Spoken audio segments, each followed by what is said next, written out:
सुग्रीव का भाई अंगद का पिता, अप्सरा तारा का पति और वानर श्रेष्ठ ऋक्ष का पुत्र बाली बहुत ही शक्तिशाली था।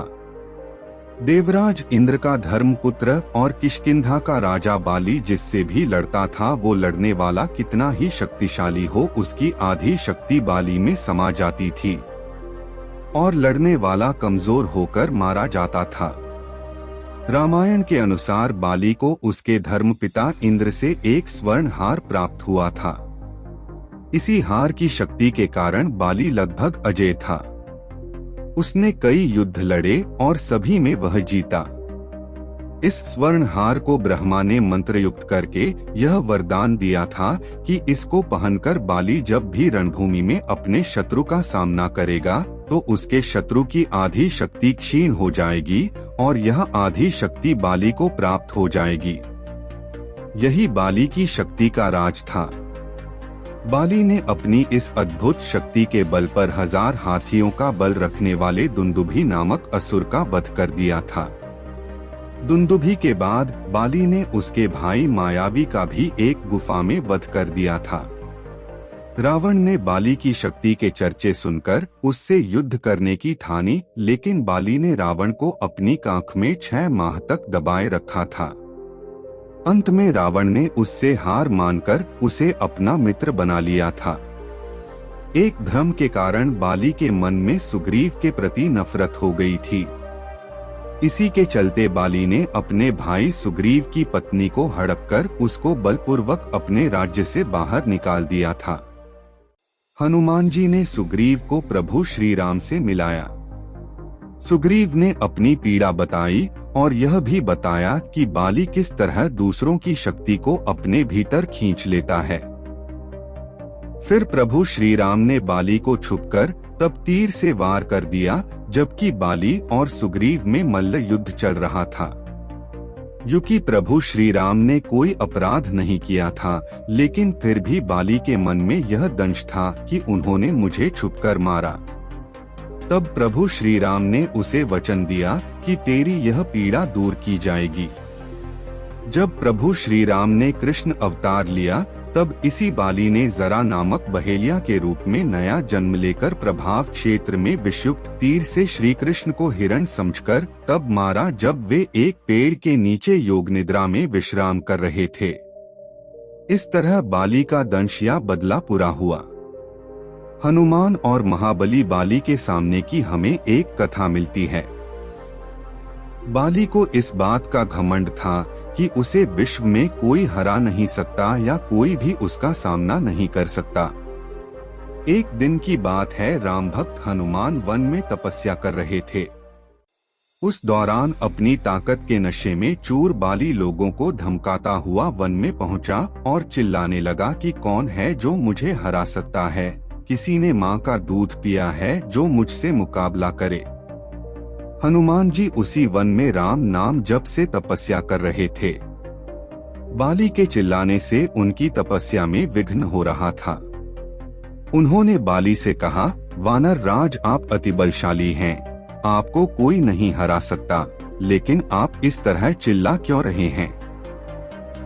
यह सुनकर बाली भड़क गया। उसने हनुमान जी को चुनौती दी और यहाँ तक कहा कि है, वानर तू जिसकी भक्ति करता है मैं उसे भी हरा सकता हूँ।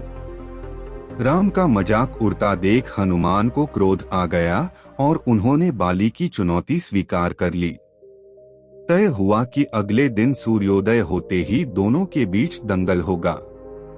अगले दिन हनुमान तैयार होकर दंगल के लिए निकले ही थे कि ब्रह्मा जी उनके समक्ष प्रकट हुए।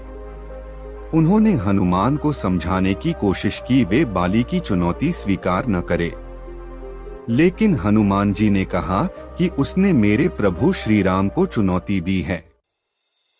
ऐसे में अब यदि मैं उसकी चुनौती को अस्वीकार कर दूंगा तो दुनिया क्या समझेगी, इसलिए उसे तो सबक सिखाना ही होगा।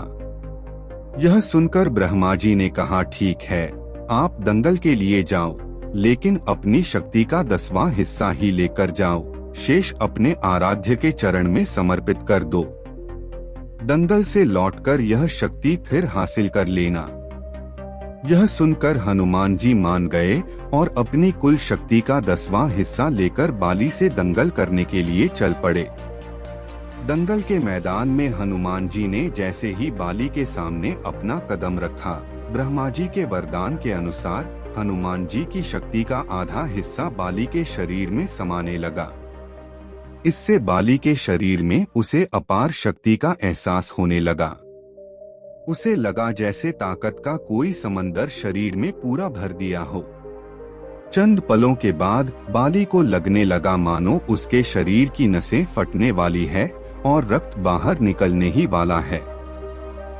तभी अचानक ही वहां ब्रह्मा जी प्रकट हुए और उन्होंने बाली से कहा कि खुद को जिंदा रखना चाहते हो तो तुरंत ही हनुमान से कोसों दूर भाग जाओ, अन्यथा तुम्हारा शरीर फट जाएगा।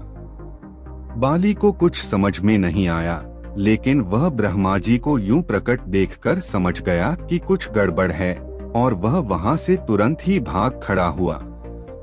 बहुत दूर जाने के बाद उसे राहत मिली, शरीर में हल्कापन लगने लगा। तब उसने देखा कि ब्रह्मा जी उसके समक्ष खड़े हैं। तब ब्रह्मा जी ने कहा कि तुम खुद को दुनिया में सबसे शक्तिशाली समझते हो, लेकिन तुम्हारा शरीर हनुमान की शक्ति का छोटा सा हिस्सा भी नहीं संभाल पा रहा है। तुम्हें मैं बताना चाहता हूँ कि हनुमान अपनी शक्ति का 10वां भाग ही लेकर तुमसे लड़ने आए थे। सोचो यदि संपूर्ण भाग लेकर आते तो क्या होता। बाली यह जानकर समझ गया कि मैंने बहुत बड़ी भूल की थी। बाद में बाली ने हनुमान जी को दंडवत प्रणाम किया और बोला, अथाह बल होते हुए भी हनुमान जी शांत रहते हैं और राम भजन गाते रहते हैं। और एक मैं हूँ जो उनके एक बाल के बराबर भी नहीं हूँ और उनको ललकार रहा था। मुझे क्षमा करें हनुमान। तो इसी तरह हनुमान जी ने महाबली बाली को सबक सिखाया और इसके बाद कभी भी बाली ने हनुमान जी से युद्ध करने के बारे में कभी नहीं सोचा।